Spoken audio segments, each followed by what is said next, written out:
السلام علیکم ورحمۃ اللہ وبرکاتہ۔ بسم اللہ الحمد للہ والصلاة والسلام علی رسول اللہ ومن تبعہ ووالاه وبعد۔ محترم ناظرین و سامعین، اسلامی بھائیوں، دوستوں، عزیزوں، ماؤں اور بہنوں، قرآن سیکھو سیریز کے اس ویڈیو میں ہم آپ کے سامنے سورہ فاتحہ سے متعلق چند گفتگو کریں گے۔ سورہ فاتحہ کا ترجمہ اس سے پہلے کی ویڈیو میں آپ نے جانا سیکھا۔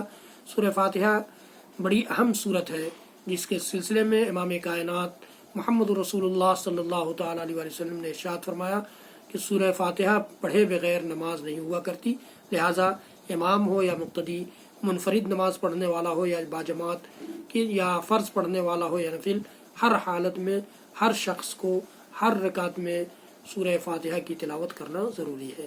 اسی طرح سے سورہ فاتحہ کے سلسلے میں ہمیں اور آپ کو یہ جاننا چاہیے کہ سورہ فاتحہ کو اللہ کے رسول صلی اللہ علیہ وسلم نے ام القرآن قرار دیا ہے، اور اللہ رب العالمین نے سبع مثانی قرار دیا، بار بار دہرائی جانے والی 7 آیتیں۔ تو یہ بڑی اہم معلومات ہیں سورہ فاتحہ کے سلسلے میں۔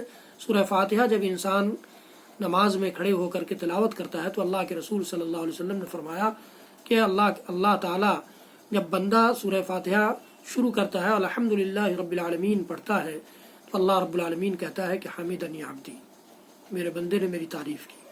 جب بندہ الرحمن الرحیم کہتا ہے تو رب کہتا ہے، اللہ رب العالمین فرماتا ہے کہ اثنا علی عبدی، میرے بندے نے میری ثنا بیان کی۔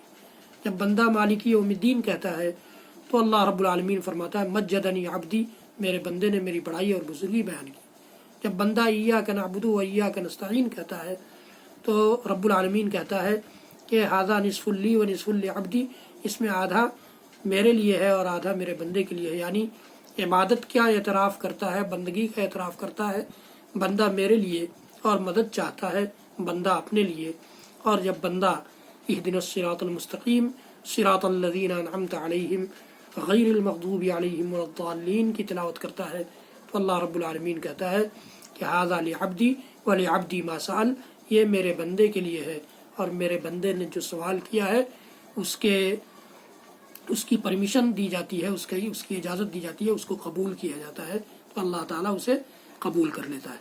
تو یہ بڑی اہم صورت ہے، اس صورت کی تلاوت ہونی چاہیے، بکثرت تلاوت ہونی چاہیے، اور نماز کی ہر رکعت میں تلاوت ہونی چاہیے۔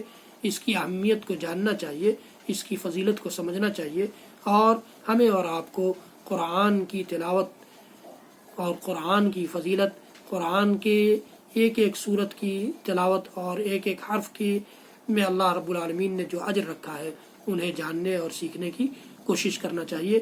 حضرات گرامی، سورہ فاتحہ سے متعلق گفتگو آج ختم ہوتی ہے۔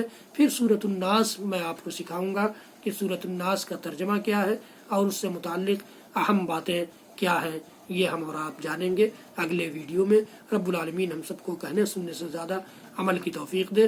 حضرات گرامی، ویڈیو کو زیادہ سے زیادہ شیئر کیجیے، اپنے لیے میرے لیے صدقہ جاریہ بنائیے، اور بیل آئیکن ضرور دبائیے، چینل سبسکرائب کیجیے، لائک بھی کیجیے۔ رب العالمین ہم سب کو کہنے سننے سے زیادہ عمل کی توفیق دے، ہم سب کو قرآن کی تلاوت کے ساتھ ساتھ قرآن سمجھنے، قرآن سیکھنے، قرآن پر عمل کرنے اور قرآن کی بات کو عام کرنے کی توفیق عنایت فرمائے۔ وصلی اللہ تعالی علی نبینا محمد وعلی آلہ وصحبہ وسلم۔ سبحان ربک رب العزۃ عما یصفون وسلام علی المرسلین والحمد للہ رب العالمین، والسلام علیکم ورحمۃ اللہ وبرکاتہ۔